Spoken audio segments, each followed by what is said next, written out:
Hello, amigos. My name is Jacob Tullos. I'm recording this on a Monday evening at 8:40 p.m. from my home in Ciudad Victoria, Tamaulipas, Mexico, right at the foothills of the majestic Sierra Madre mountain range. And I mean really at the foothills, a walking distance. Today, I want to talk about trusting a system. But before I can talk about trusting a system, we need to talk about a couple of terms. And the first one is this. I hope you can see that on the screen. Zettelkasten. What is a Zettelkasten? Zettelkasten is a German term. It's a description of a note-taking and note-organizing system. Now, Zettelkasten directly translates to note box or slip box, as in a box full of note cards or a box full of slips of paper. I actually use slips of paper instead of index cards, so slip box would probably be the best definition or translation for me. Now, Zettelkasten was pioneered and evolved to its current form by a man by the name of Niklas Luhmann. Niklas Luhmann was a sociologist, a brilliant scholar, and he published, I believe the number is around 70 books.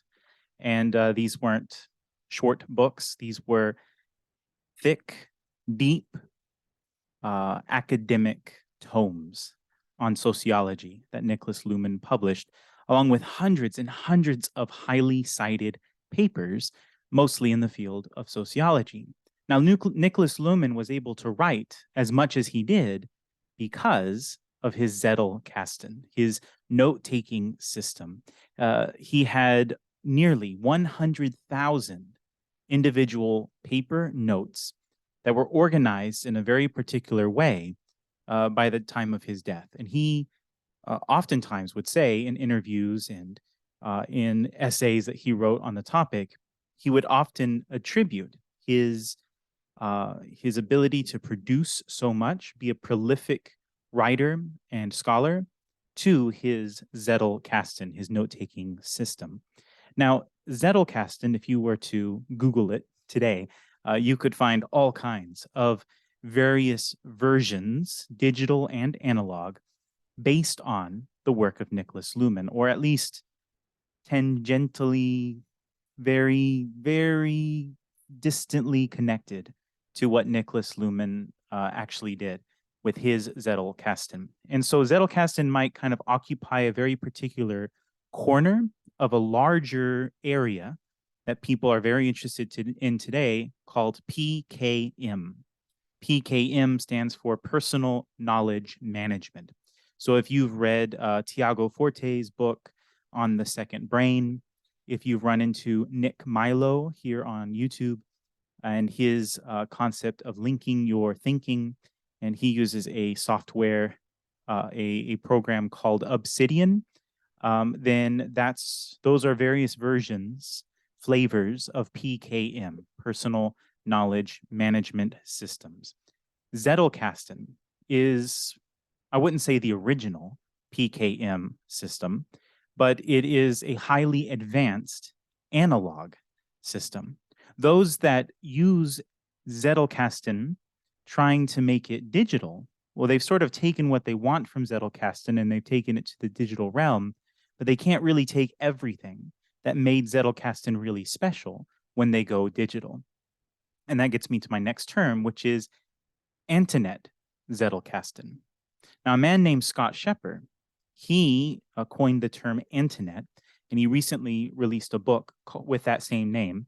Antinet Zettelkasten is the title of the book, in which he describes how one today could, with a high degree of accuracy, a degree of fidelity, create a Zettelkasten system very much like the system Niklas Luhmann used in his life and career. And so I have personally, why I have these slips of paper, I have personally adopted the Antinet Zettelkasten system And I was actually reading through that book earlier today, Antinet Zettelkasten by Scott Shepard. I'll leave in the description links to a few places where you can find the book and a few places you can find more information about Niklas Luhmann and so forth. But I was reading in that book today, and I came across a quote that turned into this card. So here we have this card. The number is 4931/1D/1. And the title of the card is Trust the System. So to come full circle, I told you I wanted to talk about trusting the system. And here we are. And so what I recorded in this card, I say you have to follow a system fully and trust it, at least for some amount of time, in order to fully understand it. And that comes from a quote, or that's my idea, based on a quote that I found in the book Antinet Zettelkasten on page 45. The quote says, "When you interpret Luhmann's system loosely, it loses its luster and impact." So now, Scott Shepard, when he wrote those words, I believe he was referring to how some people take the Zettelkasten ideas that Niklas Luhmann used in his analog note-taking and note organizing system, and how they've turned it into a digital version. And when you try to take this analog system and convert it to digital, just in the nature of that conversion, you're going to lose some of the original system. You're going to have to make certain concessions, and you're going to probably be tempted to add certain features that an analog system doesn't have. For example, I can link from this slip of paper to others in my Zettelkasten by putting the address, the unique address, which I read to you, the unique address of this card. You can put the unique address of other cards at the bottom or on the back of this card, and that makes a link. But it's not a hypertext link, right? It's an old-fashioned cross-reference style link that you would expect in a dictionary or an encyclopedia, printed encyclopedia or something like that.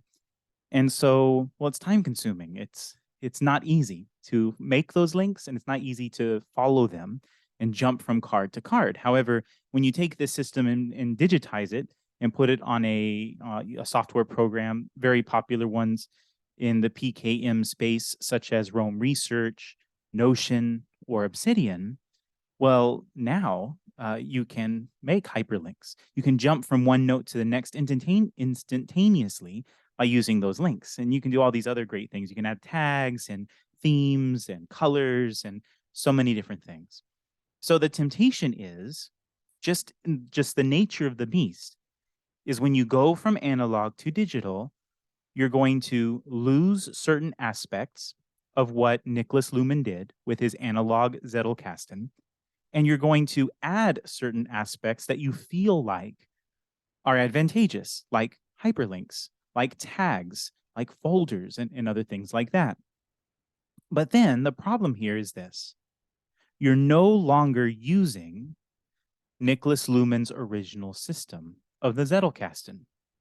You're doing as what's described in the book, the quote that I read to you, when you interpret Luhmann's system loosely, right?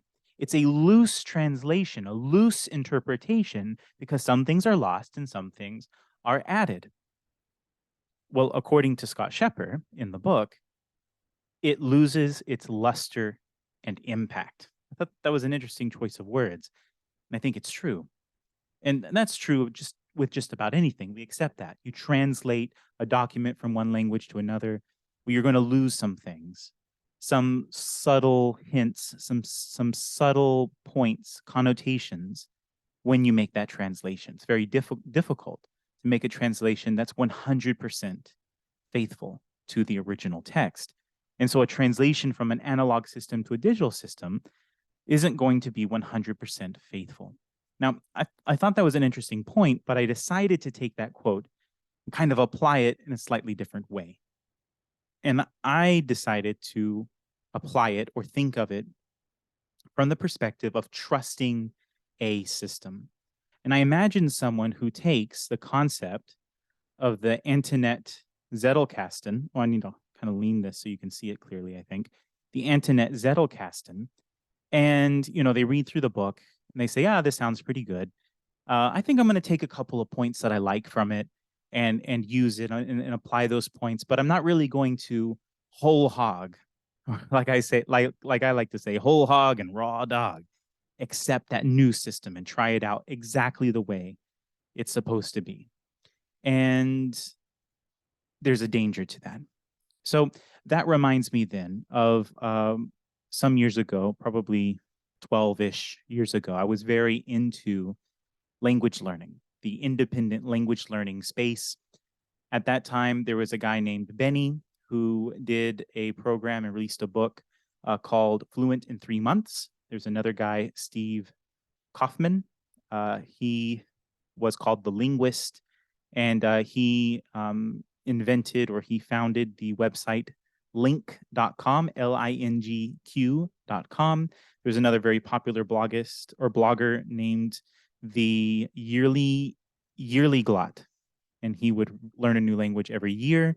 And so this was a very happening space, right? A lot of independent, self-taught language learners that were learning 3, 4, 5, 6, 7 languages and becoming fluent in a lot of different languages. And a lot of people were following them in order to learn a second or third language themselves. And I was very interested in this because I had recently moved to Mexico and I was wanting to become proficient in Spanish, and I was wanting to help others become proficient in English, locals that already spoke Spanish that were learning English.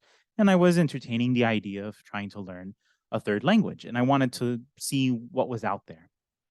And there was one particular guy, and I just can't remember the name of this guy, but he had a very popular book about language learning at the time and a popular blog. And his whole point was basically, you need to find a good teacher and then trust that teacher, or try or find a good language teaching system and trust that system. And that really flew in the face of all these other independent self-taught language learners who were saying, oh, you can take a little bit from here and a little bit from there and kind of craft your own system and see what works for you, quote unquote. But his whole point was, you don't know what's going to work for you. You've never learned another language before. The best thing you can do is find one system, one teacher, one school, one piece of software, whatever, and stick to that for an extended period of time. Because that system is probably only designed really to work, not after one lesson, not in 15 minutes, not in combination with 1,000 other things, but for you to stick with it. It generates greater results with time. You get a greater return on your investment of time and energy when you put all of that investment into one system at a time. And that idea stuck with me for quite a while. And I think it's true with a lot of other things. Losing weight, trying to get fit, that would definitely work as well. You can't be a little bit keto and a little bit vegan and a little bit carnivore and a little bit this and a little bit that. And, I read something and I saw this YouTube video, I saw this TED Talk, and maybe I want to steal a little bit of this and a little bit of that. Your sort of Frankenstein diet system or workout system is probably going to be worse than just, I don't know, counting calories or whatever. But if you pick one system, whatever it is, and go whole hog and raw dog into that one system for a while, then you start to see the results. Then you can make an educated decision based on your own experience of following that system faithfully for a period of time, whether you want to continue or you want to move on or you want to start mixing in something else or whatever. Now, personally, when it comes to the Antinet Zettelkasten, well, I've had to remind myself of this very idea because multiple times in the last year or so, I've tried a note-taking system, a Zettelkasten-esque note-taking system. I've started numerous vaults, which are that's the name of sort of the big notebook that you create in Obsidian. And I've tried the digital way with the program called Obsidian. I've tried using pieces of paper. I've tried using index cards, large index cards, small index cards. And I have tons of little note collections that I've made over the past year or year and change. And none of them are compatible with the others because the numbering systems are all different and the sizes of the cards are all different. And I keep starting over, trying something different, trying my own ideas instead of trusting the system, instead of really giving one thing a try and seeing where it leads me. So then recently, towards the start of this year, that's exactly what I did. I decided to trust a system. I chose the Antinet Zettelkasten because I felt the Antinet Zettelkasten was the best system to try. And I decided that's what I would stake my, that's where I'm going to plant my flag. That's where I'm going to invest my time and energy for an extended period of time so that then if I decide, no, I want to go digital, no, I want to try this, I want to do something different, that will be an educated decision instead of just a whim because the buy-in is a little too high because you don't see any return on your investment when you've been doing it for 2 days, when you only have less than 50 notes in your one stack of notes. That's not enough to really get the vast majority of the benefits of that system. So I hope that made sense to you, and I will probably name and categorize this video in such a way that hopefully you find it because you're looking for a note-taking system of your own, and perhaps you're investigating the Zettelkasten. I didn't describe how this system works. I'll leave some links in the description that can get you along your way to discovering that, but that's not the purpose here of this video, to try to teach you how to do a Zettelkasten. I'm certainly not qualified to give those instructions, at least now, because my note-taking system is still in its baby stages. But that's it for today.